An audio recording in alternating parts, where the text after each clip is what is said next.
सरकार ने सभी तरह के गेहूं के निर्यात पर रोक लगा दी है। घरेलू स्तर पर आटे की कीमतों में हुई बढ़ोतरी, उम्मीद से कम उत्पादन और सरकारी खरीद भी कम रहने की वजह से सरकार ने गेहूं निर्यात पर फिलहाल रोक लगा दी। हालांकि ये रोक उस गेहूं पर नहीं लगेगी जिसके निर्यात के लिए पहले ही कॉन्ट्रैक्ट साइन हो चुके हैं। अप्रैल अंत तक देश से लगभग 40 लाख टन गेहूं निर्यात के सौदे हो चुके थे। देश में इस साल गेहूं उत्पादन पिछले साल के मुकाबले कम अनुमानित है।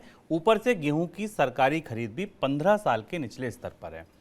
अब तक सरकारी एजेंसियां देश भर से करीब 180 लाख टन गेहूं की खरीद कर सकी हैं।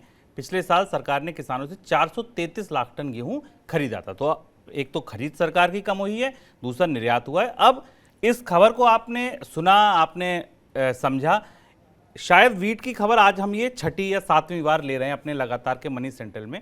और मुझे अच्छे से याद है कि इससे पहले के मनी सेंट्रल अगर आप रिकॉल करें, इन थम्स को देखिए कि आप गेहूं के बदले बटेगा चावल, या हमने कहा था कि ये महंगाई लंबी चलेगी। अंशुमान जी ने अपनी बात में ये बिल्कुल स्पष्ट रूप से कहा था कि शायद सरकार ने निर्यात में जल्दबाजी कर दी, कहीं उल्टा ना पड़ जाए ये दांव। और देखिए अब सरकार को आनन फानन में ये फैसला लेना पड़ा कि अब सरकार ये कह रही है कि वैन भी कर दिया निर्यात को, और ये भी कह रही है कि अगर गेहूं की क्वालिटी कुछ अच्छी नहीं है तब भी खरीद लीजिए भाई, कैसे ना कैसे स्टॉक पूरा कीजिए। समय भी बढ़ा दिया गया।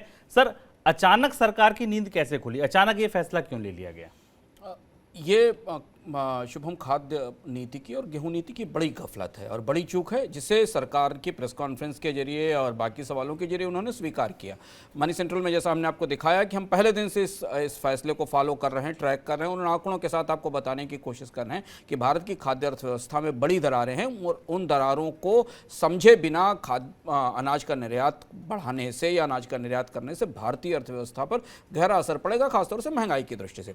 फैसला 2 वजह से लिया गया। और देखिए शुभम, 11 अप्रैल से 13 मई के बीच में सब कुछ बदल गया। 1 महीने के भीतर सरकार को, सिर्फ इस वजह से कि सरकार का इतना विराट तंत्र से यह नहीं बता पाया कि भारत में डिमांड सप्लाई का गैप क्या है वीट का। फसल, गर्मी के कारण फसल के उत्पादन में कितनी कमी आएगी, इसकी सही सूचना सरकार के पास नहीं थी, जबकि इतना बड़ा तंत्र है मौसम को आंकने वाला, कृषि उत्पादन को आंकने वाला, और वर्षों से भारत के पास सही ढंग से फसल उत्पादन के खरीद के, इसके आंकड़ों के अनुमान की व्यवस्था है। और उस गलती की वजह 1 महीने के भीतर सरकार को अपना पूरा फैसला बदलना पड़ा। लेकिन उस फैसले के कारण जो नुकसान होना था अर्थव्यवस्था को और इकोनॉमी को और फूड पॉलिसी को, वो हो गया। फैसला बदलने के पीछे 2 बड़ी वजह थी। पहली वजह ये कि सरकार का जो परचेज थी प्रोक्योरमेंट में, वो लगभग आधी से भी कम रह गई। 50-55% गेहूं की सरकारी खरीद में गिरावट आई। हमने शुरुआत में जब इस खबर को सबसे पहले पकड़ा था तब ये कहा था कि भारतीय बाजार में पहली बार ऐसा हो रहा है जब गेहूं के हार्वेस्टिंग सीजन में बाजार में एमएसपी से ज्यादा कीमत पर गेहूं बिक रहा है। वो पहला संकेत था जो दिखाई दे रहा था कि खुले बाजार में गेहूं की कीमत सरकार के समर्थन मूल्य से ऊपर निकल गई थी, जो आमतौर पर किसी फसल की कटाई के मौसम में नहीं होता है। दुर्लभ व्यवस्था होती क्योंकि उस फसल की आपूर्ति बढ़ने वाली थी। दूसरी बड़ी चीज खाद्य महंगाई, जो कि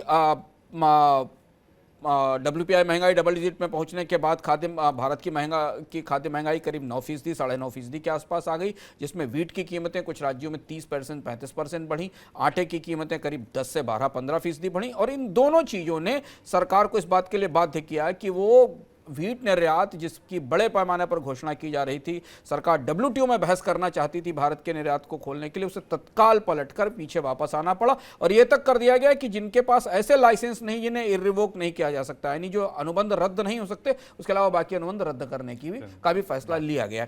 अब यह फैसला पूरी की पूरी खाद्य अर्थव्यवस्था में एक साथ कई सारी दरारें खोल गया, क्योंकि जो होना था, जो फैसला होना था और उसका जो असर होना था, वो महंगाई पर बाकी जगह दिखाई देने लगा। और इसे हम समझने की कोशिश करेंगे कि ये साल कैसा बीतेगा गेहूं, चावल या खाद्य बाजार के लिए इस फैसले के बाद।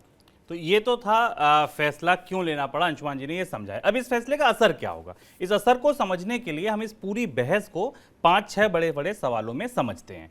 इस फैसले का असर क्या होगा ये हम समझेंगे। क्या इस फैसले के बाद महंगाई कम होगी, ये दूसरा बड़ा सवाल है, क्योंकि अंशुमान जी ने बताया कि ये फैसला लिया इसलिए गया कि महंगाई को काबू किया जा सके। क्या सरकारी खरीद का लक्ष्य अब पूरा होगा? सरकार ने लक्ष्य को रिवाइज किया, क्या वो लक्ष्य भी पूरा हो पाएगा, ये हम समझेंगे। एमएसपी पर आगे क्या असर होगा, ये बहुत बहुत बहुत महत्वपूर्ण सवाल है कि इस बार जब गेहूं की कीमतें ज़्यादा हैं तो जब अगली बार रबी का सीजन आएगा तब सरकार के सामने एमएसपी को तय करना कितनी बड़ी चुनौती होगी ये हम समझेंगे। और कहीं इंपोर्ट की नौबत तो नहीं आ जाएगी। अगेन ये मनी सेंट्रल आपको बता रहा है, ये बड़ा एक कदम हो सकता है कि आज हमने जो गेहूं निर्यात किया है, कहीं हम ऐसी किसी स्थिति में तो नहीं आ जाएंगे अब से 2 महीने बाद, 4 महीने बाद, 6 महीने बाद कि कहीं देश की कंपनियों को या कुछ संस्थानों को गेहूं का आयात करना पड़े। इस पर भी अंशुमान जी से बात करेंगे। सर, सीधा सवाल, अब इस फैसले का कहां किस किस तरीके का असर होगा? 3 बड़े असर हमको दिखाई देते हैं। पहला असर ये, और उस असर को सरकार ने 1 महीने में समझ लिया, और इसलिए जब गेहूं के निर्यात पर पाबंदी लगाई गई तो उसके साथ 2-3 रणनीतिक फैसले एक साथ घोषित किए गए, जिन फैसलों को हम इस कार्यक्रम में समझने की कोशिश करेंगे। पहला फैसला ये कि सामान्य दिनों से अधिक समय तक रबी का प्रोक्योरमेंट बढ़ा दिया गया, खासतौर से उन राज्यों में जहां पर गेहूं का उत्पादन होता है, पंजाब, हरियाणा और पश्चिमी उत्तर प्रदेश, और कई राज्यों में जहां सामान्य रूप से अभी तक पूरी सरकारी खरीद सिमट जाती है और निपट जाती है।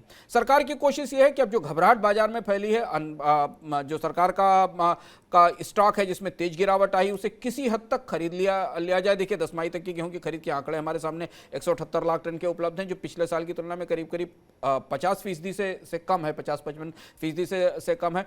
तो पहली असर ये, और इसका असर क्या होगा? इसका असर सीधा हुआ कि बाजार से सरकार जितना गेहूं खरीदती थी और उसका जो रिवाइज टारगेट पूरा करना, उसके लिए वो बाजार में और ज्यादा कोशिश करेगी, और बाजार में डिमांड सप्लाई का मिसमैच या जो अंतर है और ज्यादा बढ़ेगा। गेहूं तो है नहीं उपलब्ध बाजार में, क्योंकि अगर वो होता तो सरकार के भंडार में पहले ही आ चुका होता खरीद के लिए। बाजार में बढ़ी हुई कीमतें हैं, होल्डिंग्स हैं, बहुत जगह लोगों ने रोक रखा है, तो अब सरकार को गेहूं बाजार से नहीं मिलेगा। लेकिन सरकार की इस बेचैनी का असर बाजार में गेहूं की कीमतों पर हमें दिखाई देगा, पहला असर। दूसरा महत्वपूर्ण असर जो हमें दिखाई देगा कि सरकार जिस गेहूं को खरीदने जा रही है, और जिसमें 18% के क्वालिटी नॉर्म्स को भी डाइल्यूट किया गया, यानी थोड़ा सा खराब, मिलावट वाला या मिला हुआ गेहूं भी खरीदा जाएगा। इसका भविष्य क्या होगा? ये निर्यात भी नहीं हो सकता, ये कहां बेचा जाएगा, किसको खरीद कर रखा जाएगा, क्या बांटा जाएगा, इसके बारे में किसी को पता नहीं। आमतौर पर सरकारी एजेंसियां साफ सुथरा गेहूं खरीदती हैं, क्योंकि वो गेहूं बाद में पीडीएस प्रणाली के जरिए लोगों के घर में राशन के तौर पर बांटा जाता। और तीसरा बड़ा असर कि यहां से लेकर अगले साल रबी की फसल तक और इसके बाद आने वाली खरीफ की फसलों पर इस फैसले के बहुत लंबे और गहरे असर होंगे, जो हमें दिखाई देंगे। और सबसे पहला और सबसे महत्वपूर्ण असर हमें दिखाई देगा खरीफ की फसल आने के साथ, जहां सरकार के सामने दबाव होगा कि वो कम से कम धान की खरीद को उस हद तक पहुंचा सके कि गेहूं से जो हुआ नुकसान केंद्रीय बफर स्टॉक को है, शुभम, वो धान में ना हो और धान से उसकी भरपाई शुरू हो जाए। और यहां से फिर वो ट्रिगर आएगा जहां से बाजार में धान की खरीद को लेकर होड़ मचेगी, निजी क्षेत्र के बीच में और सरकार के बीच में। अगला सवाल सर, थाली से जुड़ा, महंगाई कम हो पाएगी इस फैसले के बाद? जो आंकड़े हमारे पास हैं शुभम, उस हिसाब से अगर आप ध्यान से देखें, भारत की महंगाई, थोक महंगाई करीब 14.55% के आसपास थी पिछले आंकड़े में। रिटेल इन्फ्लेशन करीब 7.9% पर थी और फूड इन्फ्लेशन करीब 10% के आसपास पहुंच चुकी थी। मौजूदा परिस्थिति में व्हीट पर निर्यात प्रतिबंध का असर महंगाई पर कुछ नहीं दिखाई देगा, ये स्पष्ट है, इसको आंकड़ों में आप समझ सकते हैं। उसकी 2 बड़ी वजह हैं कि व्हीट पर निर्यात का प्रतिबंध रुक जाने से जो बाजार में शॉर्टेज है प्रोडक्शन की, चाहे वो सरकारी खरीद की या प्राइवेट स्टॉक के बीच में, वो पूरी नहीं हो जानी, क्योंकि फसल तो दोबारा नहीं लगनी है। फसल तो जो है वो निकल चुकी और कट चुकी, हार्वेस्ट हो चुकी। अब वो चाहे प्राइवेट गोडाउन में रखी हो या वो एफसीआई के भंडार में रखी हो, फसल तो उतनी ही है और उतना ही आंकड़ा। और मार्केट की प्राइसेस, बाजार में गेहूं की आपूर्ति इस साल कितनी है और गेहूं का भंडार कहां किसके पास कितना है, इसका अनुमान बहुत कायदे से लगा चुका और उसके बाद वो महंगाई बढ़ी हुई है।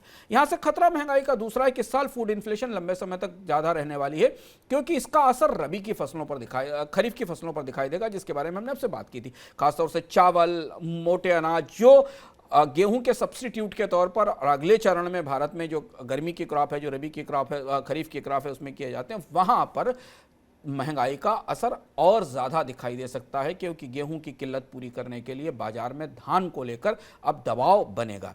तो अगर खाद्य महंगाई की दृष्टि से देखें तो यह काम अगर जनवरी में सोचा गया होता, दिसंबर में सोचा गया होता, सरकार को केवल, और गेहूं की कीमतें शुभम पिछले साल अक्टूबर से बढ़ना शुरू हो गई अंतर्राष्ट्रीय बाजार में और जब रूस यूक्रेन का युद्ध हुआ और उसके बाद रूस और यूक्रेन की आपूर्ति अंतर्राष्ट्रीय बाजार में आना बंद हुई, उसके बाद से कीमतें बढ़ना शुरू हुई थी और वो देखने के बाद भी निर्यात का प्रोत्साहन दिया गया।